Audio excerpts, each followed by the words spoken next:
In today's video, I'm going to teach you how to send emails from a Trello board. By the end, you'll know exactly where to find your board's unique email address, how to copy and share it safely, and how to control where those emailed cards land on your board. Start by heading to your Trello boards page and open the board where you want to create cards via email. Once the board is open, look to the top right for the three dots to open the board menu. This is where Trello keeps a lot of handy options that aren't immediately visible on the main screen. In that menu, select Email to Board. This opens a panel with everything you need. You'll see a section labeled Email Address for this board. Trello generates a unique email address that turns any message sent to it into a new card. Treat this like a key.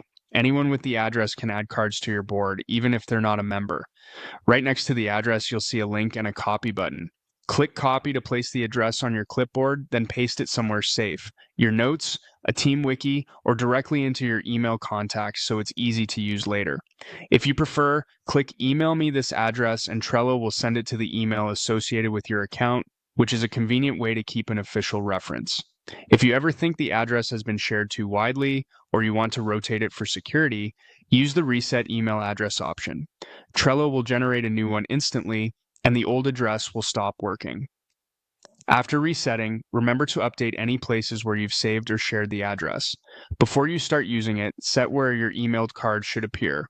In the Your Emailed Cards Appearance section, choose the list that makes the most sense for incoming items, perhaps inbox or to do, and whether new cards should be added to the top or bottom of that list.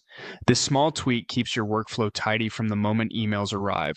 A few usage tips to make this smoother. The email subject becomes the card title, the email body becomes the description, and attachments are added to the card automatically. Keep subjects clear and concise so your cards are easy to scan.